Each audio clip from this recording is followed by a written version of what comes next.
Good morning दोस्तों, मैं आप सभी लोगों का Galaxy competitive guidance point YouTube channel पे स्वागत करता हूँ। और जैसे कि आप लोग यहाँ पे देख रहे हैं, हम लोग आज एयरपोर्ट अथॉरिटी ऑफ इंडिया के जो वैकेंसीज अनाउंस हुए उसके बारे में हम लोग आज डिस्कस करने जा रहे हैं। इसमें मैं इस वीडियो में आप लोगों को इस पोस्ट की लगने वाली सारी की सारी इन्फॉर्मेशन प्रोवाइड करने वाला हूँ। ये जो डिपार्टमेंट है, यहाँ पे हम लोगों के पास 496 वैकेंसीज अनाउंस की गई है। जो पोस्ट है वो एयर ट्रैफिक कंट्रोल की पोस्ट है, जूनियर एग्जीक्यूटिव की पोस्ट है।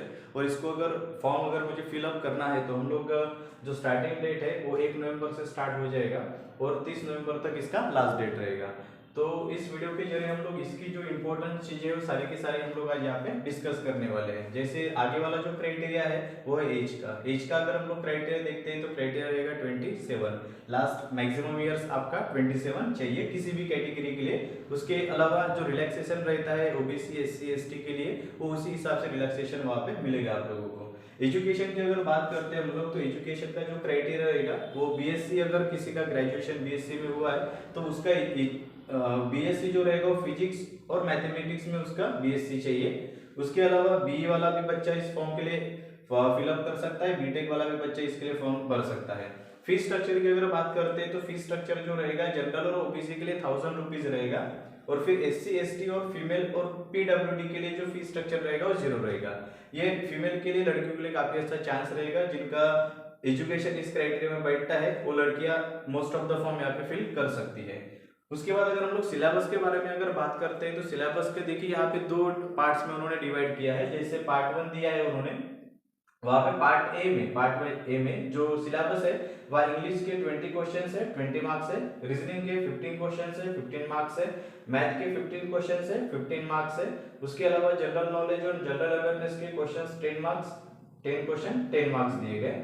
उसके बाद पार्ट बी की अगर बात करते हैं हम लोग, पार्ट ए के बाद पार्ट बी की अगर बात करते हैं तो पार्ट बी में मैथमेटिक्स का जो क्वेश्चंस है वो 30 मार्क्स के हैं, 30 क्वेश्चंस है 30 मार्क्स के लिए।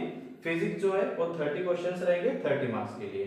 तो हम लोगों का पार्ट ए और पार्ट बी ऐसे मिला के पूरा का पूरा सिलेबस इस पोस्ट के लिए हम लोगों का रहेगा। और पार्ट ए और पार्ट बी ये दोनों को मिला के हमारे पास जो ड्यूरेशन रहेगा वो 120 मिनट रहेगा। जैसे पूरे जो सवाल है 120 मिनट है और मार्क भी आपके 120 है और टाइमिंग आपके पास 120 मिनट दिया गया है।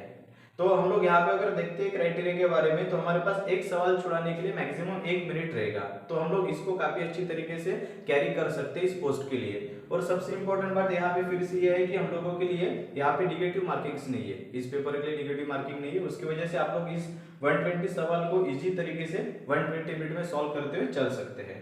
जैसे देखिए अगर इन फ्यूचर अगर हम लोग देखते हैं तो इन फ्यूचर जैसे रेलवेज की वैकेंसी इस साल आने वाली है, एसएससी जीडी का अनाउंसमेंट हो जाएगा अगले महीने में। उसके बाद बैंकिंग की अनाउंसमेंट रहेंगी और उसके बाद पुलिस भर्ती की भी एक अनाउंसमेंट रहेंगी। इन सभी के लिए मतलब एयरपोर्ट अथॉरिटी ऑफ इंडिया के साथ साथ railway, SSC GD, banking, police भर्ती या अदर एग्जाम जो भी गवर्नमेंट सेक्टर में आते हैं उन सब के लिए हम लोगों ने नई बैच स्टार्ट की है। और उन बैचेस में आप सभी बच्चों के लिए 55% की छूट दी जा रही है। अगर आप लोग इस फील्ड से या किसी भी गवर्नमेंट सेक्टर के लिए आगे आने वाले फ्यूचर में अगर प्लानिंग कर रहे हैं तो आपके लिए एक बहुत बड़ा चांस रहेगा, जिसमें आप लोगों को फीस स्ट्रक्चर में 55% का छूट दिया जा रहा है, डिस्काउंट दिया जा रहा है। तो इस तरीके से ये पूरी की पूरी इन्फॉर्मेशन आप लोगों के सामने यहाँ पे रख दी है मैंने कि एयरपोर्ट अथॉरिटी ऑफ इंडिया के लिए क्या क्या क्राइटेरिया रहेगा। जैसे एज क्राइटेरिया हो गया, एजुकेशन हो गया, उसका लास्ट डेट हो गया और उसके साथ साथ सिलेबस भी। यहाँ पे निगेटिव मार्किंग नहीं है, ये बात आप ध्यान में रखिए। उसके बाद फोटोज वगैरह जो आप फॉर्म भरते हुए अपलोड करोगे वो कम से कम लास्ट 3 मंथ वाली चाहिए, उससे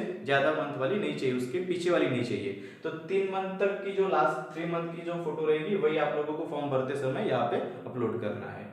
और ये जो इन्फॉर्मेशन है, अगर कोई बीएससी बी या बीटेक वाला बंदा है तो आप उस तक पहुंचाने के लिए ज्यादा से ज्यादा शेयर कीजिए, वीडियो को लाइक कीजिए और चैनल को सब्सक्राइब करके रखिए, ताकि आप लोगों को जब भी नई वैकेंसीज आती है तो उसके बारे में हम लोग इन्फॉर्मेशन आप तक पहुंचा सके। Thank you.